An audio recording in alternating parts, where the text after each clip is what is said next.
Hello students, how are you बेटा? I hope you all are safe at your home. बेटा आज हम लोग फिर से ऑनलाइन क्लासेस की तरफ बढ़ रहे हैं बिकॉज जैसा आप जानते हैं कि फिर से एक बार हमारे पास कोविड केसेस बढ़ रहे हैं। हमारे एरिया में, हमारे इलाके में, हमारी कंट्री में कोविड केसेस फिर से बहुत तेज़ी से बढ़ रहा है और फिर से एक पेंडेमिक सिचुएशन बन रही है। इस वजह से गवर्नमेंट ऑर्डर के वजह से हम लोगों को स्कूल फिर से एक बार बंद करना पड़ा है, जिस वजह से आज फिर हम लोग ऑनलाइन क्लासेस की तरफ बढ़ रहे हैं। तो ये आपकी फ़र्स्ट वीडियो क्लास है। आज हम लोग सबसे पहले बेटा, क्योंकि ये हमारी पहली क्लास है क्लास 10th में, तो आज हम लोग सबसे पहले बेटा डिस्कस करेंगे अपने पूरे एकेडमिक सेशन के पूरे सिलेबस के बारे में। कैसे हमारा सिलेबस पूरा डिज़ाइन है, कितने मार्क्स का है, कौन सा यूनिट कितने मार्क्स का होता है, किस चैप्टर की कितनी इम्पॉर्टेंस है और इंटरनल मार्क्स क्या होते हैं, टोटल आउट ऑफ 80 और आउट ऑफ 100 मार्क्स हमको कैसे मिलेंगे। इन सारी बातों को आज हम लोग डिस्कस करेंगे। तो हम लोग टाइम ना वेस्ट करते हुए अपनी वीडियो, अपनी क्लास को स्टार्ट करते हैं। तो हमारा जो ये मेरा बेटा हम लोग का कौन सा क्लास है? क्लास 10th है। किस एकेडमिक सेशन का? This is the academic session 21 and 22। ये हमारा जो एकेडमिक सेशन है 21 और 22। तो CBSE ने जो गाइडलाइंस या जो सर्कुलर या जो करिकुलम या जो आप सिलेबस कहते हैं, सिलेबस जो प्रोवाइड किया है उसके अकॉर्डिंग अगर हम बात करें बेटा, तो हमारे सिलेबस में कुछ इस तरह से डिज़ाइन है हमारा सिलेबस। और सिलेबस में बेटा जैसे this is the chapter number 1। ये हमारा चैप्टर नंबर 1 है क्या? Real number. एंड ये हमारा फर्स्ट यूनिट भी है जिसको हम लोग नंबर सिस्टम के नाम से जानते हैं बेटा। This is the unit number first, number system. ये this is our first unit. और नंबर सिस्टम और फर्स्ट यूनिट। और अगर इस यूनिट की बात करें बेटा हम लोग, तो ये यूनिट हमारा अप्रॉक्स आता है 6 मार्क्स का। कितने नंबर का है बेटा? This unit is approx 6 marks का है। सेकेंड यूनिट की अगर हम बात करें बेटा, तो this is the complete is the second unit and ये लगभग आपका होता है बेटा 20 मार्क्स का। कितने मार्क्स का होता है बेटा? 20 मार्क्स का। अब बात आती है इस यूनिट का नेम क्या है? इस यूनिट को हम लोग बोलते हैं अलजेब्रा। क्या बोलते हैं इस यूनिट को? अलजेब्रा बोलते हैं। अब बात आती है बेटा कि इस अलजेब्रा यूनिट में हमारे कौन कौन से चैप्टर आते हैं। तो अगर हम चैप्टर्स की बात करें यहाँ पर बेटा, तो अलजेब्रा यूनिट में हमारा polynomials, pair of linear equation in 2 variable, quadratic equations and arithmetic progression. और ये सारे चैप्टर्स ही बहुत मोस्ट इंपॉर्टेंट चैप्टर्स हैं और ये पूरा यूनिट भी बहुत इंपॉर्टेंट है क्योंकि ये अप्रॉक्स 20 मार्क्स का होता है और सबसे ज़्यादा होता है। फिर आते हैं हम लोग अपने थर्ड यूनिट की तरफ, लाइंस इन थ्रू 2 डायमेंशनल। बेटा लाइंस इन 2 डायमेंशन पढ़ते हैं। अब आप कहेंगे ऐसा तो कोई चैप्टर नहीं है सर। है बेटा, इसको हम लोग जनरली इस पूरे चैप्टर, इस चैप्टर का नेम है बेटा लाइंस इन 2 डायमेंशन। यहाँ हम लाइंस को 2 डायमेंशंस में बात करते हैं और इस चैप्टर को जनरली हम लोग जानते हो किस नेम से जानते हैं? जनरली इस चैप्टर को हम लोग कोऑर्डिनेट ज्योमेट्री के नाम से जानते हैं।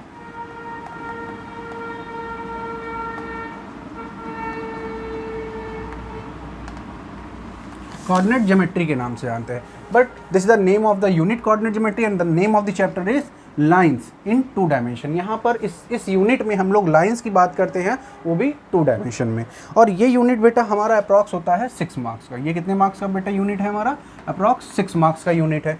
नेक्स्ट अगर हम लोग थोड़ा सा आगे बढ़े बेटा, तो हम लोग का नेक्स्ट चैप्टर है ज्योमेट्री, यानी कि नेक्स्ट यूनिट इज ज्योमेट्री। जो हमारी नेक्स्ट यूनिट है बेटा वो कौन सी है? ज्योमेट्री। इस ज्योमेट्री के अंडर हम लोग क्या क्या पढ़ते हैं? ट्रायंगल्स पढ़ते हैं। This is the most important chapter of the class 10th। Circles, this is also very important. And constructions. इन तीनों चैप्टर का जो कॉम्बिनेशन है उसको हम लोग ज्योमेट्री बोलते हैं। और ये ज्योमेट्री हमारी होती है अप्रॉक्स बेटा 15 मार्क्स।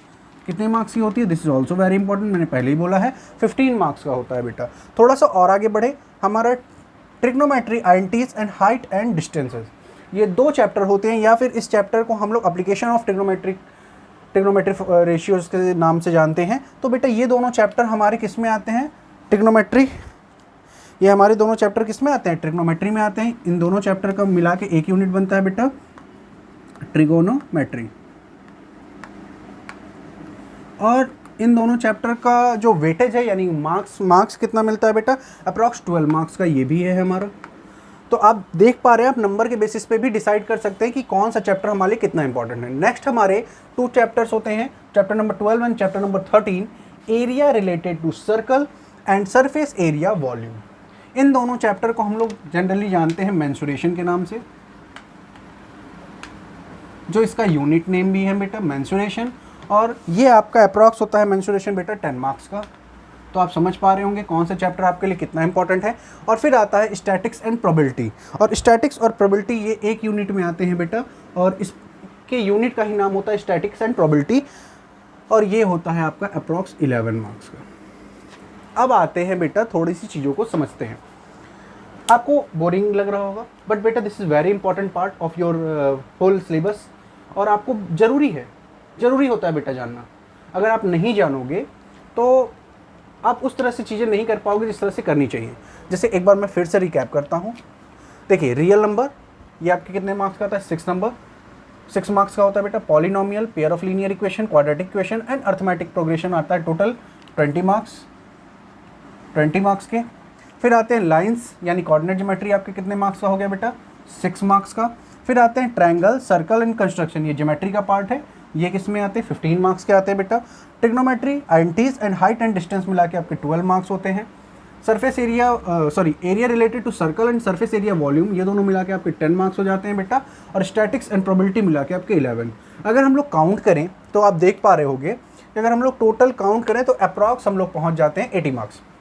आप चेक कर सकते हैं, 20 + 6 26, 26 and 6 32, 32 and 10 and 10, 32 + 10 बेटा 42 + 10 52, 54, 54 5 59, 59 and 1 60, 10 70 and 10 80। यानी कि ये आपका होल सिलेबस हो गया कितने मार्क्स का बेटा? 80 मार्क्स का। तो आपको आई थिंक समझ में आ रहा होगा कि आपके जो रिटन पेपर होता है 80 मार्क्स का, वो कुछ इस तरह से डिवाइड होता है। अब हम लोग आते हैं, क्योंकि हमारा 80 मार्क्स तो हो गया बेटा रिटन पेपर का, बट जो हमारी मार्कशीट आती है उसमें 100 मार्क्स होते हैं ना, तो उस 100 मार्क्स में 20 मार्क्स किस चीज़ के होते हैं? Internal assessment. किसके होते हैं बेटा? उसमें 20 मार्क्स होते हैं इंटरनल असेसमेंट। जो इंटरनल असेसमेंट होता है वो 20 मार्क्स का होता है। ये भी जानना बहुत ज़रूरी है कि इंटरनल असेसमेंट हमको किस बेसिस पे मिलता है। पेन पेपर टेस्ट होते हैं बेटा, 3 टेस्ट कंडक्ट कराए जाते हैं स्कूल में, 3 पीरियोडिक टेस्ट होते हैं। उन 3 पीरियोडिक टेस्ट से 2 बेस्ट टेस्ट को लेके एवरेज निकाला जाता है, और उन एवरेज को लेकर उसमें से 5 मार्क्स आपके सेलेक्ट किए जाते हैं। फिर आउट ऑफ 5 उसको निकाला जाता है। फिर आता है आपका मल्टीपल असेसमेंट। बहुत सारे मल्टीपल असेसमेंट की क्राइटेरिया होता है, हर स्कूल का अपना क्राइटेरिया होता है, किस बेसिस पे मल्टीपल असेसमेंट आपका करते हैं, उसको लेकर आपका 5 मार्क्स डिसाइडेड होता है। थोड़ा सा आगे बढ़े, पोर्टफोलियो, वो आपका 5 मार्क्स डिसाइड करता है। और लैब प्रैक्टिकल से मतलब है लैब एक्टिविटी से बेटा, यहाँ पे लैब में आपको क्या क्या एक्टिविटी कराई गई है, आपने फाइल किस तरह से बनाई है, फाइल में क्या कंटेंट है जो आपने बनाया है वो आप समझे हैं, अगर लैब एक्टिविटी कराई गई तो वो आपको आती है या नहीं आती है, उससे आपने क्या सीखा, उस बेस पे आपको 5 मार्क्स और दिए जाते हैं। और ये टोटल मिला के होते हैं 5 5 5 5 20। तो अब आप देख पा रहे हैं बेटा कि 80 और +20 टोटल आपका पेपर कितने मार्क्स का हो गया? 100। आई होप कि यहाँ तक बातें बिल्कुल क्लियर हो रही हैं। ये हो गया आपका पूरा सिलेबस, और जो मैं आपके साथ डिस्कस करना चाहता था, बिकॉज अगर हम लोग ऑफलाइन होते तो बिल्कुल इस बात को मैं सबसे पहले ही दिन क्लास में डिस्कस करता हूँ, बट बिकॉज अब हम लोग यहाँ पर ऑनलाइन क्लासेस पे हैं, वीडियो क्लासेस में हैं, तो ये बातें मैं आपसे डिस्कस कर चुका हूँ और आप क्लियर हो गए होंगे। और इसको आप नोट डाउन भी कर सकते हैं, अगर आप चाहें तो वीडियो पॉज कर लीजिए और नोट डाउन कर लीजिए, जिससे कि आपको हेल्पफुल होगा। क्योंकि ये बेटा आप इसलिए नोट डाउन कर लीजिए क्योंकि ये आपको पढ़ते समय भी हेल्प करेगा। ओके, नाउ हम लोग मूव करते हैं बेटा। आज हम लोग फर्दर क्लासेस नए स्टार्ट करके थोड़ा सा नंबर सिस्टम के बारे में बात करेंगे, इस यूनिट की बात करेंगे, रियल नंबर्स। इस पूरे क्लास 10th को स्टार्ट करने से पहले हम सबसे पहले बात करेंगे क्लास 9 के कुछ रिवीजन पार्ट की, जो बेसिक मैथमेटिक्स नीड होती है उसकी बात करेंगे। उसके बाद हम लोग आगे फर्दर अपनी स्टडी को कंटिन्यू करेंगे। तो आइए देखते हैं basic concept of class 10th now. तो बेटा हम लोग स्टार्ट करते हैं। जैसा मैंने आपसे कहा कि आज हम लोग का रिवीजन पार्ट चलेगा, तो सबसे पहला टॉपिक होता है हमारा नंबर, क्योंकि हमारा फर्स्ट जो यूनिट है बेटा वो है नंबर सिस्टम। तो हम लोग नंबर से स्टार्ट करते हैं और थोड़ा सा फर्स्ट यूनिट के बारे में जानते हैं। 1 बाय 1 हम लोग अपने यूनिट्स को देखेंगे, क्या होता है यूनिट्स में। नंबर की बात करें, नंबर बेटा एक्चुअली नंबर होता क्या है, मैंने बहुत बार बताया, फिर से बता रहा हूँ। Numbers are symbols. नंबर्स क्या होते हैं? सिम्बल्स होते हैं, बट वो स्पेशल टाइप के सिंबल होते हैं। उनकी स्पेशलिटी क्या होती है कि उनकी जो वैल्यू होती है फिक्स होती है। यानी नंबर्स आर सिंबल्स, कैसे सिंबल्स होते हैं जिनकी क्या होती है? वैल्यू फिक्स होती है। अब आते हैं, थोड़ा सा आगे बढ़ते हैं। मेनली नंबर कितने टाइप के होते हैं? नंबर बहुत टाइप के होते होंगे, सबका आंसर होगा नंबर तो सर बहुत टाइप के होते हैं। नहीं बेटा, नंबर एकेडमिक पर्पज से अगर हम देखें बेटा तो नंबर मेनली हमारे पास 2 टाइप्स के होते हैं। First type is real number, first type is real numbers and second type is complex number. Complex numbers, और इसी को बोलते हैं इमेजिनरी नंबर।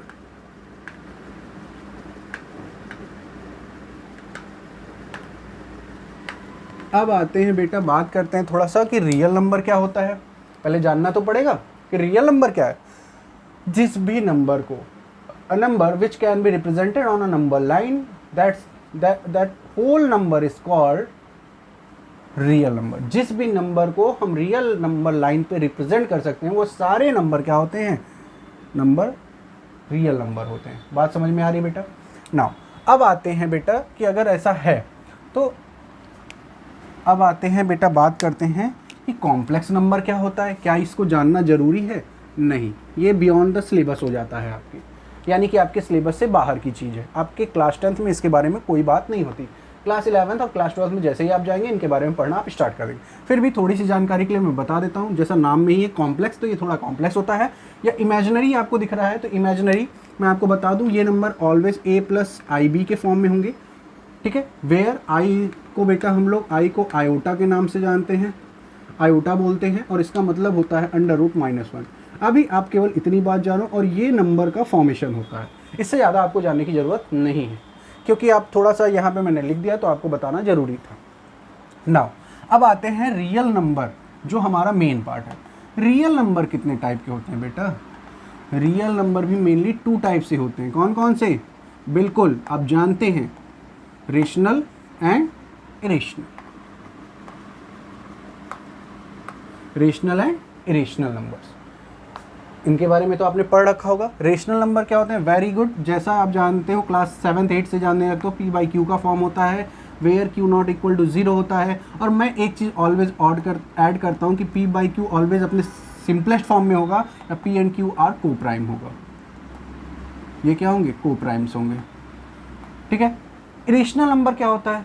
इसकी सिंपल सी एक डेफिनेशन है बेटा, non terminating, non recurring, non terminating, ठीक है। क्या? Non terminating, non T, non R. मैं ऐसे ही पढ़ता हूँ बेटा इसको, non terminating and non recurring numbers are called irrational number. यानी कि जो नंबर क्या होता है, ना टर्मिनेट हो और ना ही रिकरिंग करे। रिकरिंग का मतलब रिपीट ना करे बेटा, वैसे नंबर को हम लोग क्या बोलते हैं? Irrational number. तो अब इसके पार्ट यहाँ से बंद हो जाते हैं। इरेशनल नंबर एक खुद ही अपना सिंगल पार्ट होता है, उसमें कोई भी उसके फर्दर डिवीज़न नहीं होते। अभी आपके सिलेबस के लिए इतना ही। नाउ अब हम लोग आते हैं रेशनल नंबर के ऊपर बेटा। रेशनल नंबर क्या होता है? ये मैंने बताया कि p/q का फॉर्म होता है, q≠0 होता है, p/q आर को प्राइम्स होते हैं। अब आते हैं कि रेशनल नंबर क्या क्या होते हैं। तो बेटा जहाँ तक मुझे पता है, जितने भी नंबर आप जानते हो वो सारे नंबर आप रेशनल नंबर में राइट कर सकते हो। जैसे सबसे पहले आप लोगों ने नेचुरल पढ़ा होगा, नेचुरल नंबर्स, फिर आपने पढ़ा होगा होल नंबर, फिर आपने पढ़ा होगा ऑड नंबर, फिर आपने पढ़ा होगा इवन नंबर, फिर आपने पढ़ा होगा प्राइम नंबर, फिर आपने पढ़ा होगा को प्राइम नंबर, फिर आपने पढ़ा होगा बेटा, ऐसे बहुत से नंबर हैं, कंपोजिट नंबर, डिराइव नंबर। तो ऐसे बहुत सारे नंबर होते हैं बेटा जिनको आपको जानना होगा। अब यहाँ में इनके इंटीजर्स एक इम्पॉर्टेंट चीज़ है। इंटीजर्स, ऐसे बहुत सारे नंबर्स होते हैं बेटा जिनके बारे में पर्टिकुलर आप पढ़ोगे, आगे फर्दर स्टडीज़ करोगे। बट नेचुरल नंबर जैसा आप जानते हो 0 to 9 नहीं, सम टाइम। अब बेटा इसमें भी कन्फ्यूज़न है। कुछ मैथमेटिशियन मानते हैं कि 0 से 9 तक, कुछ मैथमेटिशियन कहते हैं नहीं 1 to 9 आर नेचुरल नंबर। तो बोथ आर करेक्ट, बिकॉज इस पर थोड़ा सा विवाद चलता है। कुछ कहते हैं नहीं मैं 0 से 9 लूँगा, कुछ कहते हैं नहीं बेटा मैं 1 से 9 लूँगा। बट 1 से 9 is the correct option I think. Whole number क्या होता है बेटा? अगर 1 से 9 में अगर हम 0 को ऐड कर लेते हैं, तो 0 को यहाँ पर हम लोग ऐड कर लेते हैं तो ये हो जाता है होल नंबर। ऑड नंबर जानते हो बेटा, जो 2 से डिविजिबल ना हो। इवन नंबर जो 2 से डिविजिबल हो। प्राइम, को प्राइम। अच्छा एक इंपॉर्टेंट चीज़ है इसमें, कंपोजिट नंबर। ये आपके सिलेबस का पार्ट भी है। कंपोजिट नंबर इसके नेम में ही छुपा है बेटा कि जो कंपोज किया जाता है वो कंपोजिट नंबर होते हैं। Derive number, integers. तो आई थिंक आपको इस तरह से बहुत सारी चीज़ें पढ़नी पड़ेंगी। पूरा होल सिलेबस पढ़ना पड़ेगा, पूरे सिलेबस में है। मैंने ये आपको उस यूनिट का एक छोटा सा इंट्रोडक्शन दिया। तो आप इन चीज़ों का ध्यान रखेंगे, इन चीज़ों को आप डिटेल में पढ़ लीजिए, यानी मेनली आप रियल नंबर्स के पार्ट को बहुत अच्छे से डिटेल में पढ़ेंगे, बिकॉज अगर आप ये पढ़े रहेंगे तो आपको कोई प्रॉब्लम नहीं होगी। अब आगे हम लोग थोड़ा सा बढ़ते हुए बेटा, ये तो हम लोगों ने, मैंने कहा ना बेटा, थोड़ा सा केवल एक छोटा सा हम लोग रिवीजन पार्ट करेंगे। नंबर्स के बारे में हम लोगों ने थोड़ा सा देखा। तो सेकेंड यूनिट जो है हमारी बेटा, सेकेंड यूनिट इज अलजेब्रा, और this is the most important part of mathematics. Algebra एक बहुत ही इंपॉर्टेंट पार्ट होता है मैथमेटिक्स का, जिसको आपको बिल्कुल जानना चाहिए। और अलजेब्रा अगर आप क्लास 10th में पहुंच गए हो तो मैं मान के चलता हूं कि आपने मिनिमम 6, 7, 8 और 9 को पास किया होगा। अगर आपने 6, 7, 8, 9 को पास किया है तो मैं अलजेब्रा में कुछ फॉर्मूलाज राइट कर रहा हूं बेटा, उनको बिल्कुल मगअप करना है, आपको बिल्कुल मगअप होना चाहिए, तभी आपको फर्दर पूरे अलजेब्रा में, चाहे वो पॉलिनोमियल हो, चाहे वो पेयर ऑफ लीनियर इक्वेशन हो, क्वाड्रेटिक इक्वेशन हो, या फिर आपका अर्थमेटिक प्रोग्रेशन हो, वो सारे formulas each and every step पे आपको पूरी तरह से हेल्प करेंगे। तो नाउ आपको देखना पड़ेगा। जैसे फर्स्ट बेसिक फार्मूला होता है बेटा, जैसे आप जानते हो a plus b whole square से हम लोग स्टार्ट करते हैं always. a plus b whole square क्या होगा बेटा? बिल्कुल गुड। जैसा आप जानते हो a square plus 2ab plus B square, very good. अगर नहीं जानते बेटा तो भी आपको ये लर्न करना, मगअप करना, जितनी चीज़ें मैं राइट कर रहा हूँ। सेकेंड क्या होता है? a minus b whole square, ये भी आप जानते होगे, a square minus 2ab plus B square. Next अगर हम बात करें थर्ड की, तो इसी से रिलेटेड है क्या? a square minus b square करते हैं हम लोग, तो a plus b in first bracket and a minus b in second bracket, ऐसा मिलता है। अब एक बात आते हैं, थोड़ी सी आगे बढ़ते हैं फोर्थ रिजल्ट के ऊपर। इस पे ये बात मैं आपको बताना चाहूँगा, हो सकता है आप जानते भी हों और हो सकता है आप नहीं भी जानते हो। अगर यहीं पे हमने a square plus B square कर दिया तो रिजल्ट हम कैसे फाइंड करेंगे? अगर हम चाहें तो इसके कई रिजल्ट फाइंड कर सकते हैं। जैसे एग्जाम्पल के लिए देखो बेटा, अगर हम a plus b whole square कर दें और इसमें से माइनस 2ab कर दें, तो क्या यही रिजल्ट मिलेगा? बिल्कुल यही रिजल्ट आएगा। सेम एज इट इज़ अगर हम थोड़ा सा आगे देखें और अब हम कहें नहीं मुझे इसकी नीड नहीं है, मुझे a माइनस बी की नीड है, तो a माइनस बी का होल स्क्वायर और प्लस 2ab कर दें, तो भी क्या हमको यही रिजल्ट मिलेगा? बिल्कुल सेम रिजल्ट हमको यहाँ पर मिल जाएगा बेटा।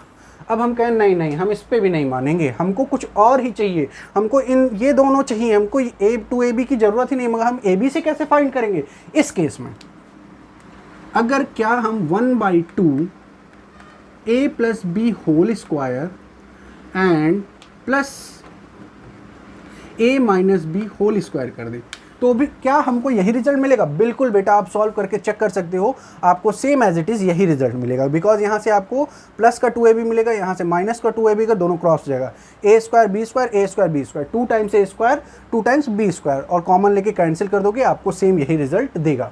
तो आप चेक भी कर सकते हो, आपके सामने ये रिजल्ट हो गया। तो आपको ये सारी चीज़ें यूज़ करना पता होना चाहिए कि आपको जब जिसकी नीड हो, इसकी नीड है कि इसकी नीड है कि इसकी नीड है, जिसकी नीड है आप उसके बेसिस पे इनको अप्लाई करेंगे। अब आते हैं बेटा फोर्थ से फिफ्थ पॉइंट पे। अच्छा ये तो हो गया स्क्वायर फॉर्मेशन। अब हम लोग एक और देख लेते हैं, a प्लस, अच्छा अभी इसको नहीं देखते, अभी हम लोग a प्लस बी का होल क्यूब देख लेते हैं पहले। अगर हम a प्लस बी का होल क्यूब की बात करें तो हमको क्या मिलेगा बेटा? a प्लस बी का होल क्यूब अगर हम करते हैं तो यहाँ से हमको मिलेगा क्या? a cube plus b cube plus 3ab, okay, and bracket में a प्लस बी, करेक्ट है। अगर सेम एज इट इज़ अगर हम लोग 6th पॉइंट देखें तो क्या मिलेगा? a माइनस बी का होल क्यूब, तो यहाँ पे फॉर्मेशन क्या बनेगा? a cube minus b cube minus 3ab and bracket में a माइनस बी। ये सारे के सारे फॉर्मूला जो मैं राइट कर रहा हूँ बेटा, ये ईच एंड एवरी फॉर्मूला आपको मगअप होना चाहिए, इसीलिए मैं यहाँ पे राइट भी कर रहा हूँ। रिवीजन क्लास इसीलिए मैं कर रहा हूँ क्योंकि आपको ये सारे लर्न होने चाहिए, जो कि आपको 10th में हेल्प करेंगे, पूरी तरह से हेल्प करेंगे। This is my personal guarantee. अब आते हैं बेटा, ये तो हो गया, अब इसके साथ और भी तो बढ़ेंगे हम। नेक्स्ट क्या है बेटा हमारा? अगर हम यहीं पे क्या a cube plus b cube का भी फॉर्मूला होता है? बिल्कुल होता है। क्या होता है? a plus b in first bracket and a square plus B square minus ab in second bracket.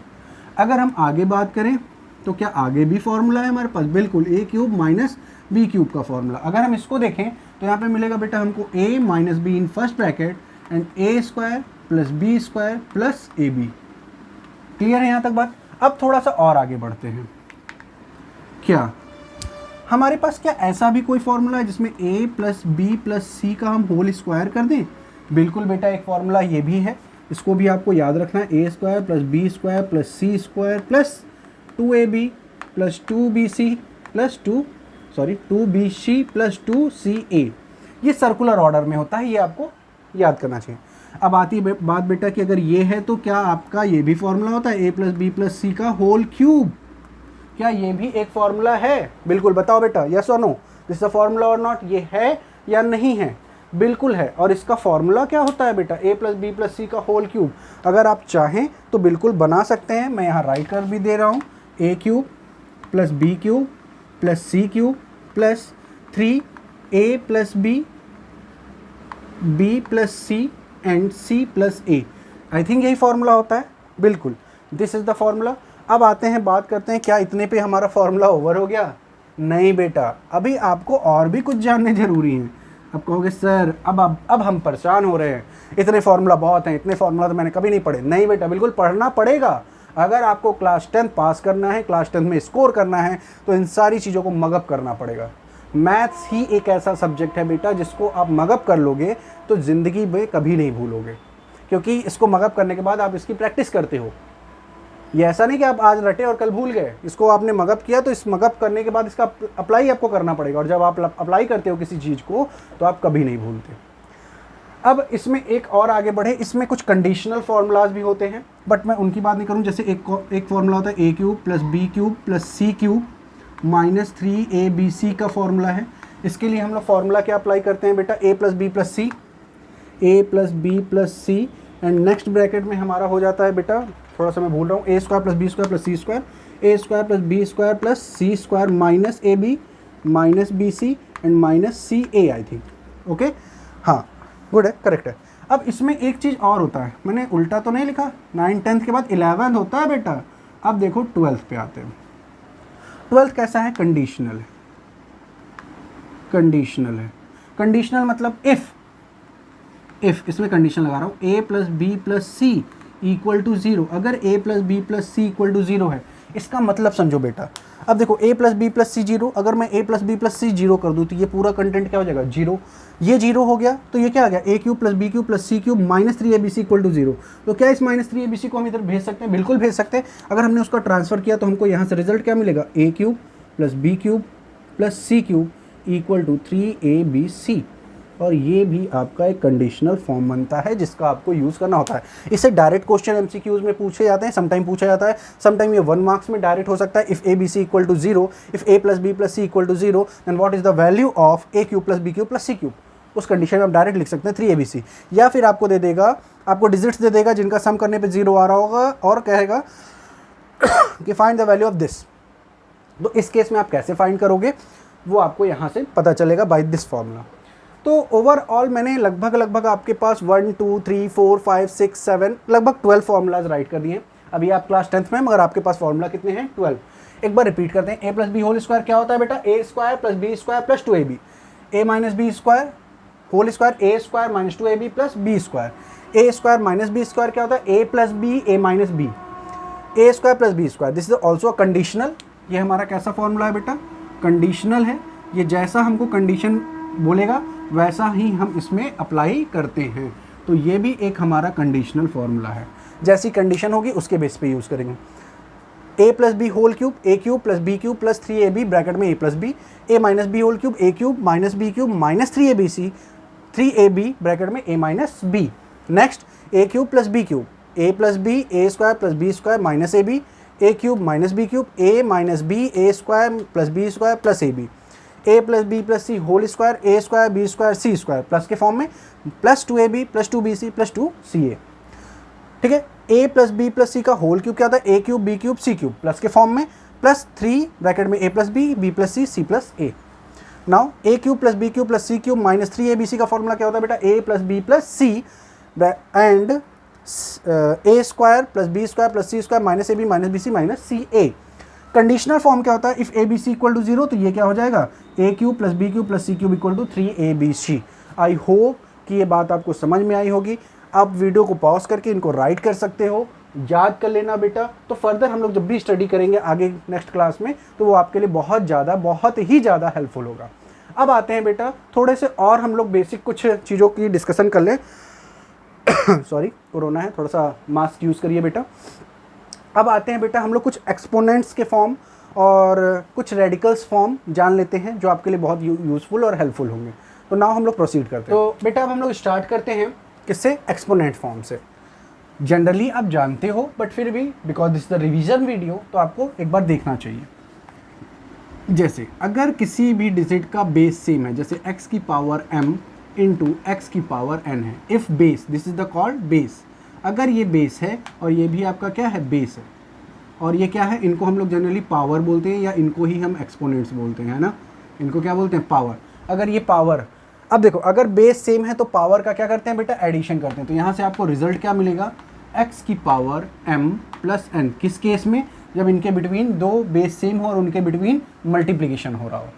Second, अगर इसी की बात करें बेटा सेकंड में अगर हम देखें, अगर बेस सेम है, ठीक है, बेस अगर सेम है और अपॉन के फॉर्म में है, बेस सेम है और अपॉन के फॉर्म में है तो क्या होगा, x की पावर m माइनस n। ये बात आप समझ पा रहे हैं, रिजल्ट कैसे आ रहा है बेटा। अगर बेस सेम है तो हम क्या करते हैं, x की पावर m माइनस n। आई होप कि आपको ये बात समझ में आ रही, बिल्कुल आ रही होगी। आ रही कि नहीं आ रही बेटा, आ रही होगी। नेक्स्ट अगर हम बात करें बेटा, अगर हम ये देखें, इसी तरह से एक और फॉर्म होता है हमारे पास एक्सपोनेंट का, जैसे x की पावर m की पावर n है, तो इस केस में क्या कर देंगे, इन दोनों एक्सपोनेंट्स का क्या करेंगे, मल्टीप्लाई करेंगे, यानी x की पावर m इंटू n, ये कर देते हैं हम। जानते रहिए बेटा, बहुत ही यूज़फुल है आपके लिए ये सारी चीज़ें। फोर्थ, नेक्स्ट अगर हम बात करें, थोड़ा सा और आगे बढ़े, तो अगर बेटा a अपॉन b है मान लो, और या फिर x को हम y, अब जैसा इजी समझो, कि पावर m है, तो इस केस में आप क्या करोगे जानते हो, इसको आप सेपरेट भी कर सकते हो, a की पावर m अपॉन b की पावर m। अगर एक आता है इसी की पावर, अगर a बाई b की पावर माइनस m है, तो अगर माइनस m है तो इसको हम लोग दो तरीके से लिख सकते हैं, b बाई a की पावर m कर दें, या फिर इसको हम लोग क्या कर सकते हैं बेटा, सेपरेट करके भी राइट कर सकते हैं। बात समझ में आ रही है। अगर माइनस m है तो हम इनको क्या कर दें, चेंज कर दें, यहाँ m ही होगा बेटा, ठीक है, इनको हम क्या कर दें, चेंज कर दें, तो ये पावर क्या हो जाएगी, प्लस फॉर्म में हो जाएगी। क्लियर। अच्छा, एक बहुत इंपॉर्टेंट चीज़ जो मैं भूल रहा हूँ, मुझे सबसे पहले बता देना चाहिए था, अगर x की पावर 0 है तो वैल्यू ऑलवेज 1 होगी। This is the important thing, ये याद रखना बेटा। अगर x की पावर यानी किसी भी वेरिएबल या किसी भी कांस्टेंट की पावर अगर 0 होती है तो उसकी वैल्यू ऑलवेज 1 आती है, एक्सेप्ट 0 के बारे में हम लोग फर्दर कभी बात करेंगे। अब आते हैं बेटा, अगर यहीं पे आपका फॉर्म कुछ ऐसा हो, x अपॉन n, ऐसा n लगा हो, तो इसको हम लोग कैसे चेंज करते हैं, अगर इसको हम ऊपर ले जाएं तो x की पावर क्या हो जाएगा, माइनस n। ये सारी बातें आप जानते रहिए, ये सारी बहुत ही छोटी बातें हैं, बट आगे अभी आपके ये काम आने वाली है पॉलिनोमियल्स में, क्वाड्रेटिक इक्वेशन में, पेयर ऑफ लीनियर इक्वेशन में, अर्थमेटिक प्रोग्रेशन में, इन सारी जगहों पर ये सारी चीज़ें आप यूज़ करने वाले हो, वहाँ पर आपको इनकी बहुत नीड होगी, इसलिए मैं इन चीज़ों को यहाँ पर आपसे प्रॉपर डिस्कस कर रहा हूँ। अब अगर बेटा मैं इसमें से लगभग सारी चीज़ें मैं आपको बता चुका हूँ। अगर मान लो x की पावर m अपॉन n है, तो इसको हम लोग बहुत आराम से x की power m whole power 1 by n, या फिर इसको हम लोग लिख सकते हैं और x की power 1 by n whole power m, जैसा हमको नीड हो वैसा हम इसको कर सकते हैं। तो आई होप कि ये बात आपको बहुत अच्छे से समझ में आई होगी, और इन चीज़ों को ये क्लास 7th और 8 में, आई थिंक 9th में भी है, रेफरेंस बुक में आपको मिलता है, ये पूरा चैप्टर मिलता है, इनके बेसिस पे आपको क्वेश्चंस मिलते हैं। तो एक तरह से ये रिवीजन पार्ट चल रहा है, मैंने पहले ही बताया। सेम ऐसी ही कंडीशंस अप्लाई होती है किसमें बेटा, रेडिकल्स में। रेडिकल्स मतलब बेटा, जैसे अगर मान लीजिए कोई पावर n है, अंडर रूट x है, ठीक, तो इसका मतलब क्या होता है, इसका मतलब होता है कि x की पावर 1 बाई n है, x की पावर क्या है, 1 बाई n है। अब देखिए अगर ऐसा है इंटू n और ये y, देखो रेडिकल की पावर अगर सेम है और मल्टीप्लिकेशन फॉर्म में है तो इनको हम सेम में लिख सकते हैं, x इंटू वाई। एग्जाम्पल के लिए अगर आपको हम समझाएं, मान लीजिए अंडर रूट 2 पावर 3 है इंटू अंडर रूट 2 पावर 7 है, तो इसको हम लोग अंडर रूट 2 की पावर क्या लिख सकते हैं, 21, राइट किया जा सकता है। ऐसे ही आगे अगर हम देखें, अगर मान लीजिए ऐसा है a upon under root b, तो इसको हम लोग एक ही में लिख सकते हैं a बाई बी, या एक ही में है तो इससे इसमें भी कन्वर्ट कर सकते हैं। बातें समझ में आ रही है ना बेटा? ऐसे ही बहुत सारी चीज़ें हैं। जैसे एक बहुत इंपॉर्टेंट बात बताऊँ, जैसे रेडिकल लगा है और x की पावर n है, x की पावर n है। अब बेटा बात आती है, रेडिकल लगा है, x की पावर n है, यहाँ पर बात समझने वाली है। ये बातें अभी आप नहीं जानते होगे, जहाँ तक मुझे पता है आपने केवल सॉल्व करना सीख लिया है, बट आप इस बात को अभी तक नहीं समझते और ना जानते हो। अगर रेडिकल की पावर और x की पावर, अगर अब यहाँ पे देखो रिजल्ट क्या आएगा, आप कहोगे x, आप कहोगे x, ये किस कंडीशन में, इफ़ n क्या हो आपका ऑड नंबर हो, तभी यहाँ पर x हमारा ये आएगा। केवल अगर रेडिकल ऐसा हो, ठीक है, और यहाँ पर आपका रिजल्ट मॉड x आएगा, इफ़ कंडीशन मॉड x के बारे में हम लोग फर्दर बात करेंगे कभी, n इक्वल टू इवन हो। ये बातें अभी आपको पता नहीं होंगी बेटा, हमारे ख्याल से नहीं जानते होंगे, क्योंकि 10th लेवल पे ये बातें आपको नहीं पता होती हैं, मगर जानना चाहिए कि अगर रेडिकल की पावर और इसकी पावर सेम है तो हम लोग डायरेक्ट बाहर निकालते हैं। अगर हमारा ये ऑड है, यानी रेडिकल का पावर ऑड है, तो ये x निकलता है। बट अगर हमारा रेडिकल का पावर क्या है बेटा, रेडिकल का पावर इवन है, उस केस में हमारा मॉड ऑफ x बाहर आता है। क्या आता है? मॉड ऑफ x बाहर आता है। मॉड की प्रॉपर्टी आप थोड़ी सी जानते हो कि मॉड में कोई भी नंबर होता है पॉजिटिव बाहर आता है। तो आप कहोगे इसमें और इसमें अंतर क्या है सर? है बेटा, वो आगे आपको फर्दर जब भी आप आगे पढ़ाई करोगे तो आपको इसके बारे में प्रॉपर डिटेल में पढ़ाया जाएगा। बहुत इंपॉर्टेंट चीज़ है, वहाँ पर आपके साथ मैं डिस्कस करूँगा। नाउ अब इसके आगे बेटा बहुत सारी चीज़ें हैं जो मैं आपसे डिस्कस करना चाह रहा हूँ, बट ये वीडियो लेंथ भी थोड़ी बड़ी हो जाएगी, ज़्यादा बड़ी हो जाएगी। साथ में आपको वीडियो के साथ आपको टीचमेंट ऐप पे बेटा इसके नोट्स, रिवीजन नोट्स पॉसिबल होगा तो मैं आपको प्रोवाइड करूँगा, और साथ में असाइनमेंट भी रिवीजन का मैं आपको एक अपलोड करूँगा आपके लिए, जिसको आप प्रॉपर सॉल्व करके वहाँ साइन किया जाएगा, जिसको आप प्रॉपर सॉल्व करके वहाँ इमेज अपलोड करेंगे, जो मैं चेक करके आपको उसकी प्रॉपर डिटेल दूंगा कि आपने क्या गलती और क्या सही किया है। तो मिलते हैं बेटा नेक्स्ट क्लास में, जहाँ पर हम लोग अपना चैप्टर नंबर 1 रियल नंबर को प्रॉपर वे में स्टार्ट करेंगे, सिलेबस के अकॉर्डिंग स्टार्ट करेंगे, कोई रिवीजन नहीं करेंगे। वहाँ पर चैप्टर स्टार्ट करने के बाद मैं कोई रिवीजन नहीं करूँगा, अभी हम लोगों ने इसीलिए प्रॉपर रिवीजन कर लिया है। अब वहाँ पर बेटा हम लोग बात करेंगे अपने चैप्टर में एनसीईआरटी और प्लस रेफरेंस में क्या क्या चीज़ें कंटेंट दिया हुआ है, उससे रिलेटेड क्या क्या चीज़ें मुझे आपको बतानी है और क्या क्या चीज़ें आपको प्रॉपर आ जानी चाहिए, उन सारी चीज़ों की बातें हम लोग वहाँ पर करेंगे। तो मिलते हैं नेक्स्ट क्लास में। Thank you class.